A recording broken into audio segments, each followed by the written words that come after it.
राज्याचे आरोग्य मंत्री राजेश टोपे बोलतायत, आपण थेट तिकडे जाऊ।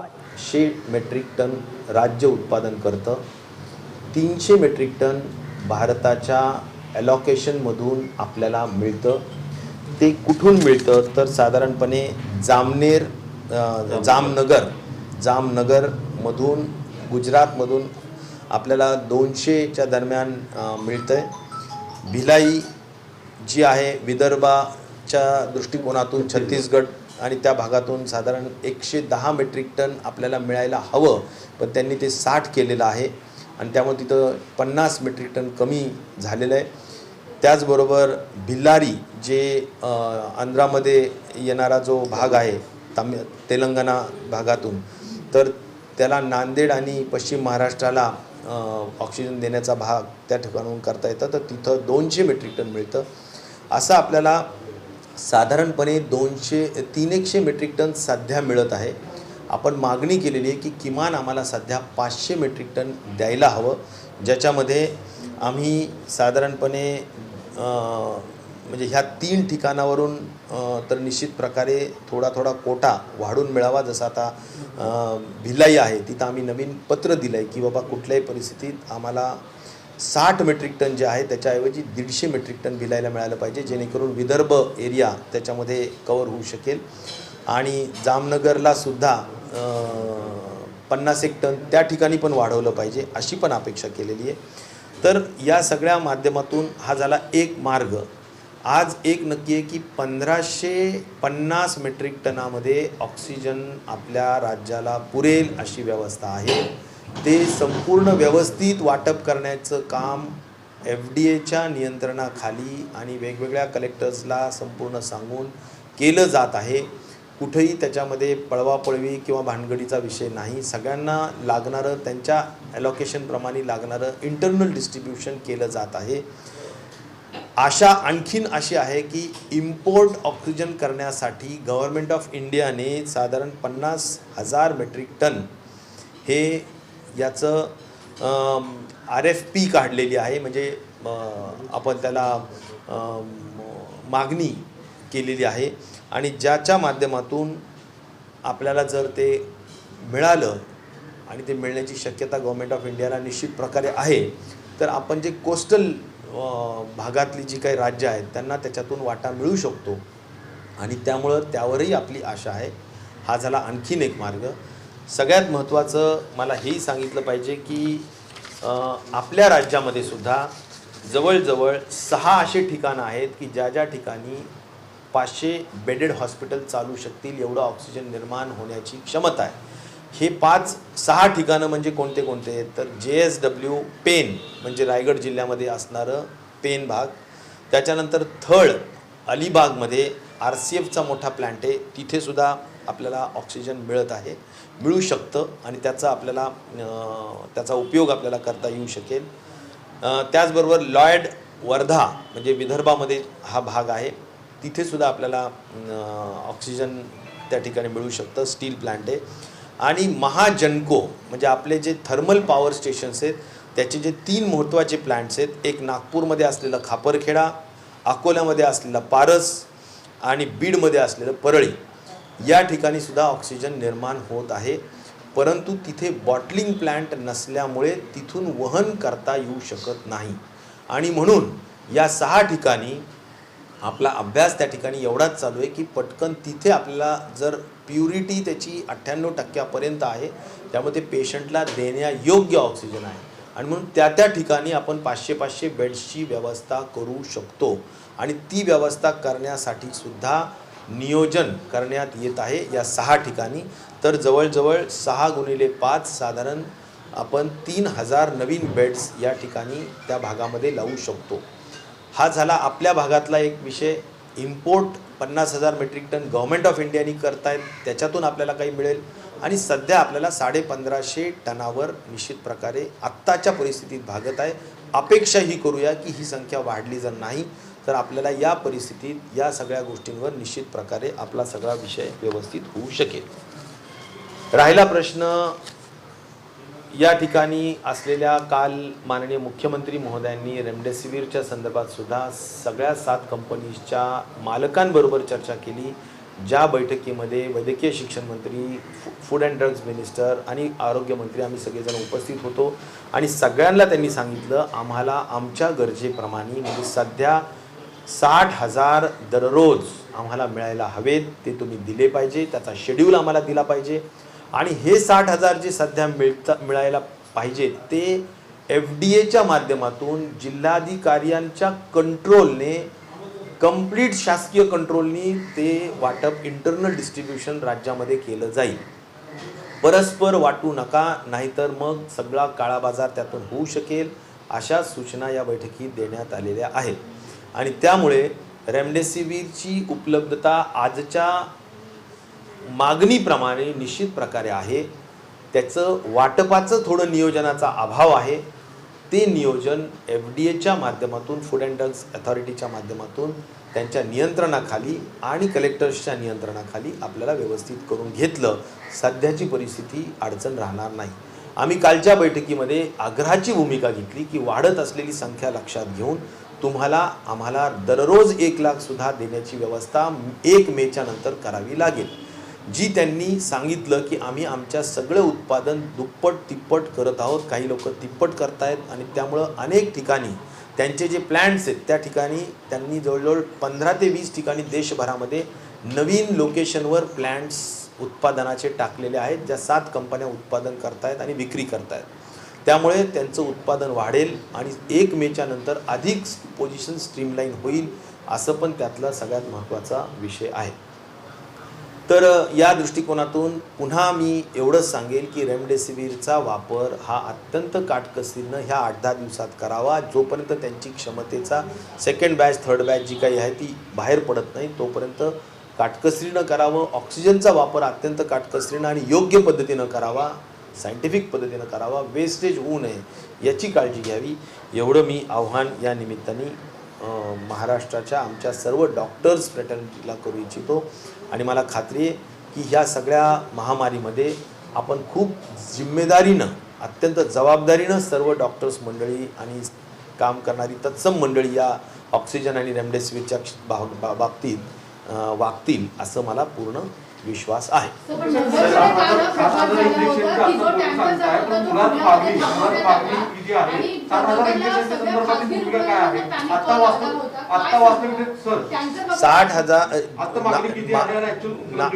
नाशिकमध्ये जो टँकर लिकेजचा विषय सांगण्यात येतो तो मायनर लिकेज जरूर झाला, परंतु तिथे सगळे एक्सपर्ट लोक होते, त्यांनी तो लिकेज लगेच थांबवला. त्यामुळे कुठल्याही टँकरच्या ऑक्सिजन लिकेजमुळे फार मोठ्या प्रमाणात वाया गेलेला नाही.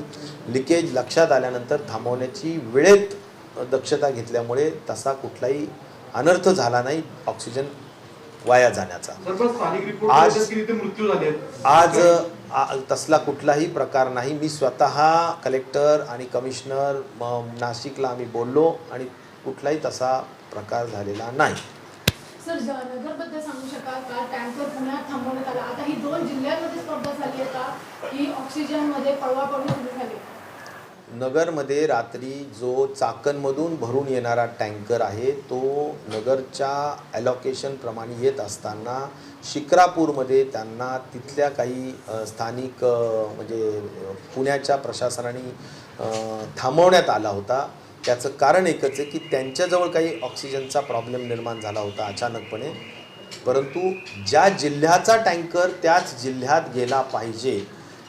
जर काही मागणी करायची असेल, डायव्हर्ट करायचं असेल, तरीसुद्धा तो वरिष्ठ जी कमिटी करण्यात आलेली आहे त्या कमिटीच्या विचारात घालूनच ती करता येऊ शकेल. स्थानिक प्रशासनाला तसला कुठलाही अधिकार नाही, अशा पद्धतीचे संपूर्ण पत्र काढण्यात आलेले आहेत. त्यामुळे कुठेही जिल्हा प्रशासन अशा पद्धतीचं डायव्हर्जन टँकरचं करणार नाही याची दक्षता चीफ सेक्रेटरीने घेतलेली आहे आणि चीफ सेक्रेटरीला मी स्वतः या संपूर्ण बाबतीत स्वतः बोललेलो आहे. एक मिनिट, आता तुम्ही जे सांगताय त्याच्यामध्ये इतर ठिकाणी जाऊन असं म्हणतात, पण काँग्रेसचे देश नेते बाळासाहेब थोरात यांनी आता भूमिका मांडली की त्यांच्या जिल्ह्यातला टँकर पुण्यामध्ये गेला, त्यामध्ये वरिष्ठ पातळीने लक्ष घातलं. मला वाटतं की मी जे आत्ता सांगितलेलं आहे की कुठंही टँकरची पळवापळवी होऊ शकणार नाही, कारण त्याचं संपूर्ण नियंत्रण सेंट्रल कंट्रोल कमिटीवर आहे. ती सेंट्रल कंट्रोल कमिटी चीफ सेक्रेटरीच्या मार्गदर्शनाखाली काम करते. स्थानिक प्रशासनाला मध्ये हस्तक्षेप करण्याचे अधिकार नाही. सर, प्रामुख्याने 8 दिवसापूर्वी आपल्याकडे ऑक्सिजनच्या तक्रारी सुरू झाल्या होत्या की ऑक्सिजन मिळत नाहीये. खाजगी हॉस्पिटल्सनी पेशंट्स घेणं 8 दिवसापूर्वी बंद केलं होतं, जिथे ऑक्सिजन त्यांना उपलब्ध होत नाही. त्यामुळे 8 दिवस झाले आपल्या टास्क फोर्सच्या किंवा इतर तज्ञांच्या लक्षात आलं नाही की आपल्याला एवढं मोठ्या प्रमाणात ऑक्सिजन लागणार आणि त्याचा तुटवडा भासला तर लोकांच्या जीवावर बेतला आहे. आज ती परिस्थिती आहे. त्यामुळे ही सगळी यंत्रणा काय करते? ऑक्सिजनच्या संदर्भात मला वाटतं की काहीही झालं तरी सुद्धा लिक्विड ऑक्सिजनला आपल्याला अशी जादूसारखी कुठलीही गोष्ट करता येत नाही. लिक्विड ऑक्सिजनचा एखादा मोठा प्रकल्प टाकायचा म्हटलं तर त्याला काही वर्ष लागतील आणि त्यामुळं लिक्विड ऑक्सिजन आज महाराष्ट्रामध्ये 1250 मेट्रिक टन जे निर्माण होतं ते 100% आज मेडिकल पर्पजसाठीच, मेडिकलच्या यूजसाठीच दिलं जातं. किंबहुना आम्ही थर्मल पॉवर स्टेशन, RCF म्हणजे खताचे कारखाने, त्याचबरोबर जिथे एक मोठ्या पद्धतीनं स्टीलचे कारखाने, या सगळ्यातून निर्माण होणारा ऑक्सिजनचा सुद्धा वापर महाराष्ट्र सरकार त्या ठिकाणी करू इच्छितं. एवढंच नाही तर प्रत्येक जिल्हाधिकाऱ्याला चीफ सेक्रेटरीने कालच्या मंत्रिमंडळाच्या बैठकीच्या नंतर सक्त सूचना दिलेल्या आहेत की आपल्या गरजेनुसार आपण ऑक्सिजन जनरेटर प्लॅन्ट 2-2, 3-3 जे टाकायचे असतील त्यांच्या ऑर्डर्स त्वरेने दिल्या पाहिजेत. त्याच्यासाठी आता कुठेही कोटेशन्स मागवा किंवा टेंडर काढा अशातला प्रकार नाही. जिथे जिथे ऑर्डर्स झालेल्या आहेत त्याचा आधार घेऊन पुढील ऑर्डर्स देण्यात याव्यात असं ठरवलेलं आहे. त्यामुळं मोठ्या पद्धतीनं प्रत्येक जिल्ह्यामध्ये अशा ऑर्डर्स देण्यात आलेल्या आहेत. त्याचबरोबर ऑक्सिजन कॉन्सन्ट्रेटर्स हे सुद्धा प्रत्येक जिल्ह्यामध्ये 200 कॉन्सन्ट्रेटर्स विकत घेण्याच्या सूचनासुद्धा जिल्हाधिकाऱ्यांना देण्यात आलेल्या आहेत. आणि तिसरा सगळ्यात महत्त्वाचा मुद्दा म्हणजे जे इंडस्ट्रीज आहेत, ज्या इंडस्ट्रीजला ऑक्सिजन कन्झम्पशन मोठ्या पद्धतीनं आहे आणि ज्यांनी स्वतःच्या वापरासाठी PSA प्लॅन्ट म्हणजे PSA टेक्नॉलॉजीचे plant, pressure swing absorption oxygen technology, oxygen generator plant ज्याला म्हणू आपण, हे जिथे जिथे इंडस्ट्रीजमध्ये आहेत, आज इंडस्ट्रीज आपण लॉकडाऊनच्या माध्यमातून बंद करत आहोत किंवा ह्या पद्धतीच्या ज्या ऑक्सिजनचा वापर करणाऱ्या ज्या इंडस्ट्रीज आहेत त्या तरी आपण थांबवत आहोत. त्यामुळे ते प्लांट्स जे आहेत ते प्लांट्स जर का आपण इमिजिएटली ज्या ज्या जिल्ह्यांमध्ये पाहिजे त्या सगळ्या जिल्ह्यांमध्ये आपण जर घेऊन गेलो तर उत्पादन करण्याची सुद्धा म्हणजे वेळ जो लागतो तो वेळेचा अपव्यय टाळू शकता येईल. आणि त्यामुळे प्रत्येक जिल्हाधिकाऱ्याला आम्ही सूचना दिलेल्या आहेत चीफ सेक्रेटरीच्या माध्यमातून आणि मी स्वतःसुद्धा प्रत्येक जिल्हाधिकाऱ्यांना या ठिकाणी आमच्या विभागाच्या वतीनं सुद्धा कळवू की प्रत्येक इंडस्ट्री कमिशनरसुद्धा त्या ठिकाणी लक्ष घालेल की जिथे जिथे PSAचे प्लॅन्ट्स म्हणजेच ऑक्सिजन हवेतून निर्माण करणारे प्लॅन्ट इंडस्ट्रीजने बसवलेले आहेत, आज ते प्लॅन्ट रिक्विजिशन करणं म्हणजे गव्हर्नमेंटनी ताब्यात घेणं आणि ताब्यात घेऊन ते मेडिकलसाठी वापरणं, हा जर प्रयोग मोठ्या पद्धतीनं जेवढे काही असतील महाराष्ट्रात तेवढ्या प्लॅन्ट्समधून झाला तर रेडिली अवेलेबल प्लांट PSAचे हे निश्चित प्रकारे बऱ्याचशा संख्येतून मिळू शकतील. त्याच्या बाबतीतला आज किंवा उद्यापर्यंतचा संपूर्ण अभ्यास होईल आणि त्या अनुषंगाने ऑर्डर्स रिक्विजिशनच्या दिल्या जातील. मला विश्वास आहे की हे प्लॅन्ट्स बसल्यानंतर निश्चित प्रकारे हवेतून ऑक्सिजन कन्वर्ट करण्याच्या दृष्टिकोनातून एक मोठी उपलब्धी होऊ शकेल आणि लिक्विड ऑक्सिजनवरचा ताण हा निश्चित प्रकारे कमी होईल. सर, आपण मगाशी म्हटलं की 3000 बेड आपण तयार करू शकतो, साधारण हे कधीपर्यंत होऊ शकेल पहिला प्रश्न. आणि दुसरं, सिरपने कुठेतरी आता लसींची किंमत ठरवलेली आहे, खाजगीसाठी 600 रुपये आणि शासकीयसाठी 400 रुपये. हां, बिलकुल. या निमित्ताने मी एकच सांगेल की साधारणपणे कोविशिल्डनी स्टेट गव्हर्नमेंटच्या हॉस्पिटलसाठी जे काही डोस द्यायचे आहेत जे तर त्याच्यासाठी 400 रुपये प्रति डोस अशा पद्धतीची किंमत ठरवली आणि प्रायव्हेटला जर पाहिजे असतील तर 600 रुपये प्रति वॉईल अशा पद्धतीचा किंवा प्रति डोस अशा पद्धतीचा हे ठरवण्यात आलेलं आहे. आणि मला असं वाटतं की ग्लोबल वॅक्सिन्स जे मार्केटमध्ये आहेत त्यात अमेरिकन वॅक्सिन ही 1500 रुपयाला आहे, रशियन वॅक्सिन स्पुटनिक हे 750 रुपयाला आहे आणि चायनीज वॅक्सिन हे 750 रुपयाला आहे. त्यामुळे मला असं म्हणायचं की मग आता कोविशिल्ड असो किंवा त्या ठिकाणी इम्पोर्टेड वॅक्सिन असो, या संपूर्ण वॅक्सिनचा उपयोग महाराष्ट्रामध्ये 18 ते 45 वयोगटातील लोकांना करण्यासाठी महाराष्ट्र शासन कटिबद्ध आहे. काल कॅबिनेटमध्ये हा निर्णय निश्चित प्रकारे झाला आहे आणि त्यासाठी लागणारी निधी ही माननीय उपमुख्यमंत्री आणि फायनान्स मिनिस्टर अजितदादा पवार साहेबांनी स्पष्टपणे सांगितलं.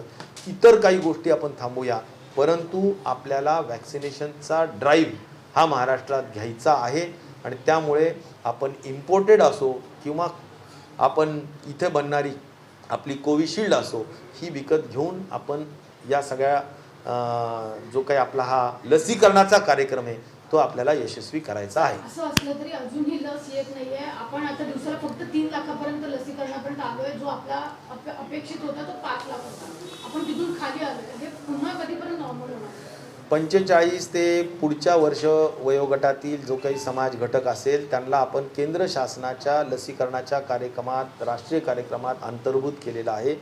आणि आपली मागणी जुनीच आहे की आपण 8 लाख, आपण पत्र दिलेत, आपण फोनवर बोललो आहे, आपण वारंवार सांगितलं आहे की महाराष्ट्र भौगोलिक दृष्टिकोनातून खूप मोठं राज्य आहे आणि तुम्ही एका जागेवर जर लस दिली तर ती दुसऱ्या टोकापर्यंत पोचवायला 1 किंवा 2 दिवस लागतात आणि त्यामुळं 8 दिवसाचा स्टॉक एकदम द्यावा आणि जास्तीचा स्टॉक आमची तयारी एवढ्या लोकांचे लसीकरणाची आहे त्यामुळं जास्तीचा स्टॉक द्यावा.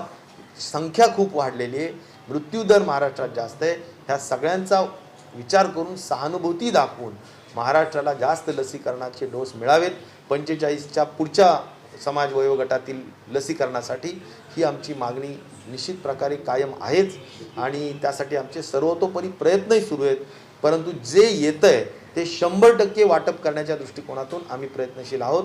रोजच्या रोज ते संपूर्ण संपायला हवं अशी सूचना आरोग्य विभागाच्या वतीनं आम्ही संपूर्ण डॉक्टर्स, नर्सेस यांच्यापर्यंत पोहोचवलेली आहे.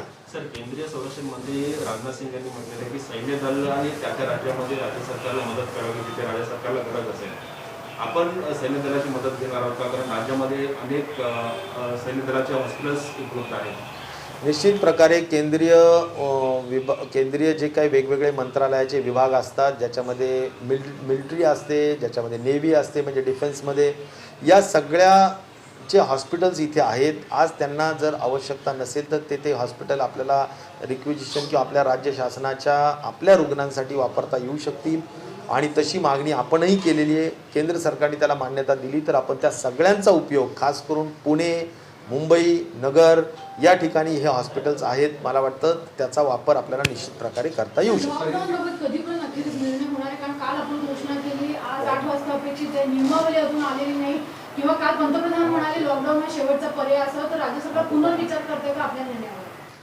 माननीय प्रधानमंत्र्यांनी शेवटचा पर्याय जरी सांगितला म्हटलं असेल तरी सुद्धा मला असं वाटतं महाराष्ट्रामध्ये साधारण लॉकडाऊनच्या बाबतीतली जी परिस्थिती आहे की ज्यामध्ये संपूर्ण हे उपलब्ध बेड्स, उपलब्ध ऑक्सिजन, उपलब्ध मेडिसिन्स, उपलब्ध डॉक्टर्स या सगळ्याचा विचार केला तर साधारण 80-90% त्याची जर का वापर होत असेल तर वाढत असलेली संख्या लक्षात घेता आपण ब्रेक द चेन करून ही साखळी तोडणं ही एक थंब रूल म्हणून जगामध्ये ह्याचा वापर केला जातो आणि म्हणून संपूर्ण मंत्रिमंडळाने हाच आग्रह भूमिका या ठिकाणी धरली की बाबा कुठल्याही परिस्थितीत आपल्याला लॉकडाऊन करून आपल्याला निश्चित प्रकारे ही साखळी तोडावी लागेल आणि त्या अनुषंगाने लॉकडाऊन हा जरी शब्द नसला तरी ब्रेक द चेन यासाठी अधिक कडक निर्बंध केले जाणार, ज्यामध्ये आता सध्या एक मास ट्रान्सपोर्टेशन जर का सोडलं तर बाकीचं निश्चित प्रकारे ज्या ज्या काही गोष्टी काही खुल्या असतील त्या बंद करण्याचा विषय हा अधिक कडक निर्बंधांच्या दृष्टिकोनातून राहील. मग ज्याच्यामध्ये तुमचे एसेन्शियल ज्या काही सेवा आहेत, अत्यावश्यक सेवा आहेत त्या आणि मास ट्रान्सपोर्टेशन ह्या 2 गोष्टी वगळल्या तर बाकी मला वाटतं लॉकडाऊनच्या अनुषंगाने किंवा निर्बंधांच्या अनुषंगाने निश्चितच बंद करणंच गरजेचं राहील आणि त्या पद्धतीची नियमावली ही येणाऱ्या म्हणजे आज किंवा उद्या माननीय मुख्यमंत्र्यांच्या माध्यमातून ती घोषणा केली जाईल हे मला या निमित्ताने स्पष्ट केलं पाहिजे. सर, बाकीच्यांचे पण प्रश्न घ्यायचे आहेत का नाही? सांगा. बाकीच्यांचे प्रश्न घ्यायचे आहेत का नाही? मुळात आता तुम्ही जे सांगता त्यामध्ये जिल्हा बंदी असेल, एसटी बंद राहतील का? कारण की लोकांच्या या संदर्भातले महत्त्वाचे प्रश्न आहेत. मी सांगितलं की मास ट्रान्सपोर्टमध्ये जर तुम्हाला समजत असेल तर बस येते, त्याच्यामध्ये रेल्वे येते, या बंद राहणार नाही. त्याचबरोबर जे काही जिल्हाबंदीचा विषय असतो तो सुद्धा अधिक कडक केला जाईल. एकदम जिल्हाबंदी 100% बंदीच केली जाईल अशातला भाग नाही, परंतु प्रत्येक माणसाला जाताना हे विचारलंच जाईल की या जिल्ह्यातून त्या जिल्ह्यात चाललाय, काय कारण आहे रे बाबा, हे विचारलंच जाईल. सहजासहजी उगीच फिरायला जायचं असेल तर ते रोखलं जाईल आणि ते कुठल्याही परिस्थितीत त्या संदर्भाने सगळ्या गोष्टी ह्या थांबवल्या जातील. भाजपनं लॉकडाऊनला आक्षेप घेतलेला आहे आणि भाजपचं असं म्हणणं की आधी तुम्ही आरोग्य व्यवस्था सुधारायला हवी, तुम्ही जनतेचं काहीतरी काळजी केली पाहिजे आणि मग लॉकडाऊनचा निर्णय घ्यावा. मला वाटतं की या राज्यामध्ये मी पुन्हा पुन्हा सांगेल की काही हजारांमध्ये बेड्स होते ते आता 5 लाख 7 लाख 8 लाख पर्यंत बेड्स गेलेले आहेत.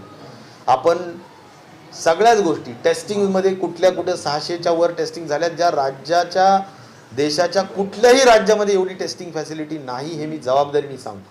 त्यामुळे टेस्टिंग फॅसिलिटीमध्ये आपण वाढवलो, बेड्स आपण वाढवलेत, ऑक्सिजन 100% आपण वापर करतो आहोत, ऑक्सिजन जनरेटर प्लांट्स आपण टाकले आहोत, डॉक्टर्स सगळे 100%, अगदी आता शेवटच्या वर्षाचे जे विद्यार्थी असतात त्यांची सुद्धा सेवा या आरोग्य सेवा देण्याच्या दृष्टिकोनातून आपण घेतो आहोत. त्यामुळं इथे नंबर ऑफ मेडिकल कॉलेजेस आपण महाराष्ट्रामध्ये वाढवतो आहोत. अनेक चांगले निर्णय घेण्यात आलेले आहेत. जे अर्धवट राहिलेले जे बांधकाम आहेत, प्राथमिक आरोग्य केंद्र, ग्रामीण रुग्णालय, याला आपण बळकटीकरण करण्यासाठी निधी आपण मोठ्या पद्धतीने ठेवलेली आहे, त्याच्यासाठी बजेट आपण वाढवून दिलेलं आहे. मला असं म्हणायचं की एकंदरच आरोग्य व्यवस्थेकडे आता अधिक जागरूकतेने आणि अधिक झुकतं माप देऊन काळजी घेण्याचा विषय महाविकास आघाडी सरकार, माननीय उद्धवजी ठाकरे साहेब आणि माननीय अजितदादा साहेबांच्या नेतृत्वाखाली करत आहे. अजितदादांच्या मुद्द्यावरती चंद्रकांत पाटील असं म्हणाले, पुण्यात ऑक्सिजन नाहीये आणि अजितदादांचा फोन बंद आहे, त्यामुळे त्यांनी पालकमंत्री म्हणून जबाबदारी घेऊ नये. मला वाटतं की त्याच्यावर कॉमेंट मी करणार नाही. सर, नाशिकमध्ये आपण घटनेचं सांगता की त्याचा मृत्यू नाहीये, आपण स्थानिक प्रशासनाने दुजोरा दिलाय की 7 लोकांचा मृत्यू त्यात झालेला आहे. आपणास मिसगाईड स्थानिक प्रशासन करतंय का?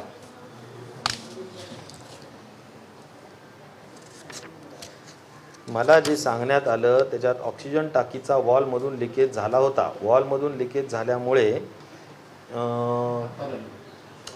प्रेशर कमी झाल्यामुळे 11 डेथ व्हेंटिलेटेड पेशंट्स झाल्या आहेत.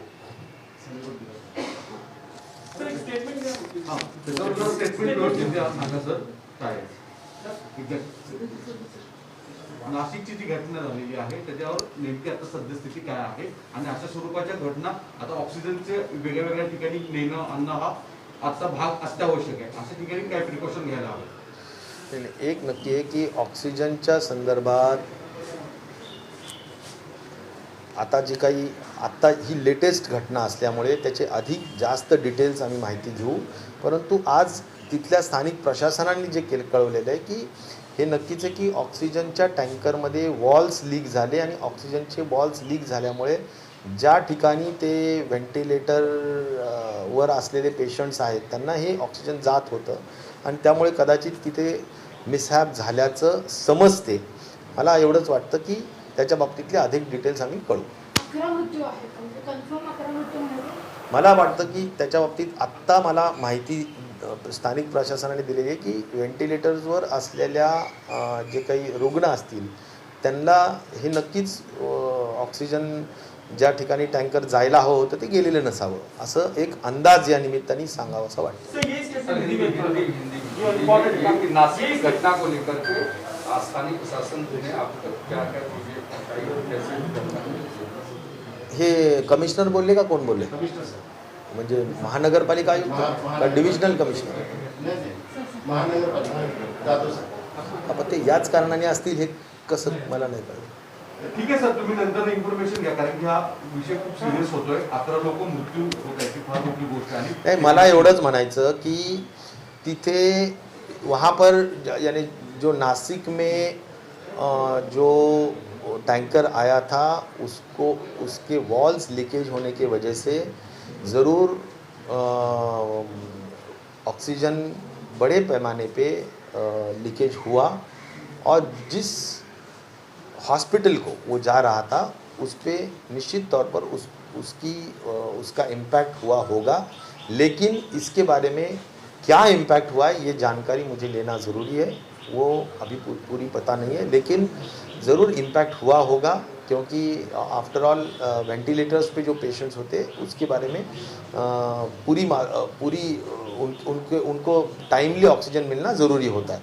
तो इसके बारे में डिटेल में जानकारी लेके हम ज़रूर प्रेस नोट इसका इशू करेंगे। सर दूसरा सवाल है कि आपने कहा कि आज से जो इंडस्ट्री बंद करने जा रहे हैं उसके जो ऑक्सीजन से प्लांट्स हैं उसको कैसे यूटिलाइज करेगी सरकार और किस तरीके से रिस्ट्रिक्शंस देगी? लॉकडाउन के बारे में माननीय मुख्यमंत्री जी डिसीजन लेंगे, उनको यानी क्या अभी तो रिस्ट्रिक्शन शुरू है, लेकिन इसमें और क्या बढ़ोतरी करना ज़रूरी है, क्या क्या और बंद करना ज़रूरी है, ये इसके बारे में जो लिस्ट है वह काम करने की जो प्रक्रिया है वे चीफ सेक्रेटरी ऑफिस में अभी जारी है। मैंने अभी बात किया है, तो उसके बारे में जो भी रूल्स एंड यानी डूज एंड डोंट्स है वो इशू की जाएगी, और मुझे लगता है कि ये जो रेस्ट्रिक्शंस है उसमें 100% हम और स्ट्रिक्ट रेस्ट्रिक्शंस करेंगे, उसमें और बढ़ाएंगे।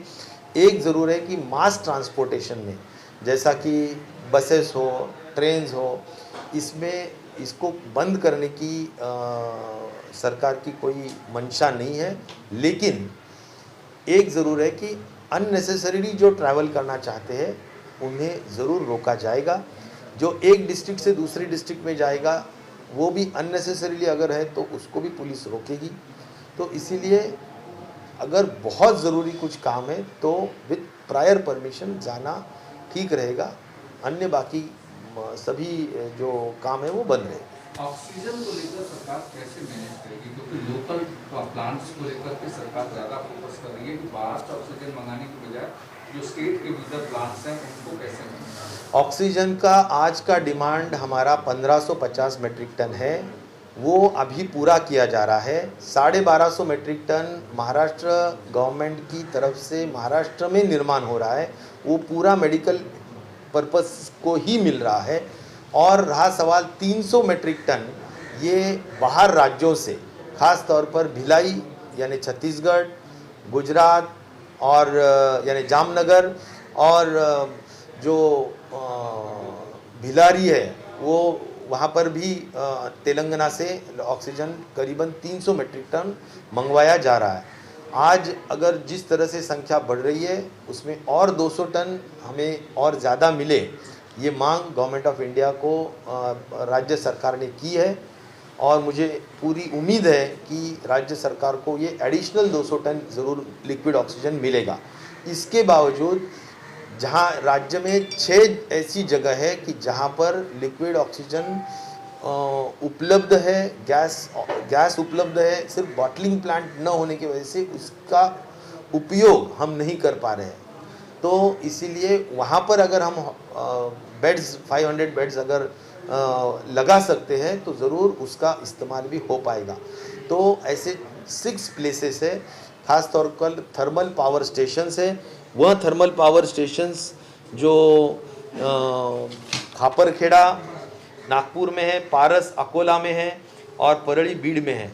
फिर जो स्टील प्लांट्स है लॉयड वर्धा में है, जो आरसीएफ की जो फर्टिलाइज़र का प्लांट है वो 3rd अलीबाग में है, और JSW जो स्टील प्लांट है वो पेन में है। तो इन सभी जगह पे ऑक्सीजन उपलब्ध है, प्योरिटी 98% उपलब्ध है। तो इसका इस्तेमाल भी करने के लिए पूरी कोशिश की जा रही है। अगर वहाँ पर बॉटलिंग प्लांट लगाने में बहुत टाइम लगने वाला है तो वही हॉस्पिटल्स अगर हम डाल दिए तो भी काफ़ी हद तक राहत ऑक्सीजन के हाथ मिल सकती है। दूसरी यह भी बोलना चाहता हूँ कि गवर्नमेंट ऑफ इंडिया ने करीबन 50,000 मेट्रिक टन का जो रिक्विजिशन है, वो रिक्विजिशन फॉर इंटरेस्ट जिसको हम बोलते हैं RFI, वो मंगवाया है। और अन्य देशों से भी 50,000 मेट्रिक टन्स अगर आता है हमारे भारत देश में तो हमारा कोस्टल स्टेट होने की वजह से हमें उसका ज़रूर फ़ायदा होगा, और इंपोर्ट किया हुआ ऑक्सीजन का भी कुछ हिस्सा हमारे को मिल सकता है, उस टाइप की मांग भी चीफ सेक्रेटरी ने महाराष्ट्र सरकार की तरफ से भारत सरकार को की है। इसके अलावा जो ऑक्सीजन जनरेटर्स है, हर डिस्ट्रिक्ट में 2-3 ऑक्सीजन जनरेटर्स के प्लांट्स लगवाना ही चाहिए, ऐसा भी कंपल्शन किया है। ऑक्सीजन कॉन्सेंट्रेटर्स है वो भी लगवाना चाहिए, ऐसा भी कंपल्शन किया है। तो मुझे लगता है जो हमारे प्रशासन के जो लोग हैं, जिलाधिकारी और ये सभी उनके ऑर्डर्स दे रहे हैं और उसके लिए कोई टेंडर की भी ज़रूरत नहीं रहेगी, क्योंकि जिन ज़िलों में टेंडर्स होके कुछ रेट फाइनलाइज किए हैं उसी के आधार पर यह टेंडर्स यहाँ ये ऑर्डर्स दे सकते हैं। तो टाइम का जो वेस्टेज है वो भी नहीं होगा, समय वेस्ट भी नहीं होगा, ऐसा भी मुझे यहाँ पर कहना चाहता हूँ। और ये भी कहना चाहता हूँ कि जितने भी इंडस्ट्रीज़ है, प्राइवेट इंडस्ट्री जिनके पास PSA का खुद का प्लांट है, वह प्लांट भी हम रिक्विजिशन करके हम मेडिकल ऑक्सीजन के लिए यूज़ कर सकते हैं। तो हमारा ये भी पूरा महाराष्ट्र में हर डिस्ट्रिक्ट को, इंडस्ट्री कमिश्नर को भी बोला है और हर कलेक्टर को भी बोला है कि आप लोगों ने जिस प्राइवेट इंडस्ट्रीज़ में PSA के यानी ऑक्सीजन जनरेटर्स प्लांट है, वहाँ जो लिस्ट है वो लिस्ट गवर्नमेंट के पास देना ज़रूरी है और वो रिक्विजिशन करके हम उसको मेडिकल पर्पस के लिए ले सकते हैं। इसलिए मैं अपील करना चाहता हूँ कि हमारे सभी इंडस्ट्रीज़ के लोगों को जिनके पास भी PSA का प्लांट है, pressure swing absorption oxygen generator plant हम कहेंगे, या हम हवा से जो ऑक्सीजन जनरेटर करते हैं उस टाइप के प्लांट्स अगर किसी भी इंडस्ट्री के पास है, तो मैं मीडिया के माध्यम से भी मैं हमारे सभी इंडस्ट्रीज़ फ्रेटर्निटी के भाइयों को मैं कहना चाहता हूँ कि आपका यह प्लांट, ऑक्सीजन का यह प्लांट आप ज़रूर हॉस्पिटल के लिए ज़रूर देना चाहिए। गवर्नमेंट हॉस्पिटल्स के लिए दीजिए, प्राइवेट के लिए दीजिए, लेकिन उसका आज इंडस्ट्री के बजाय पेशेंट्स को, कोविड पेशेंट को उसका उपयोग होना चाहिए। यही मेरी एक बहुत ही रास्त मांग यहाँ पर मैं इंडस्ट्रीज को कर रहा हूँ। ABP माझा, उघडा डोळे बघा नीट।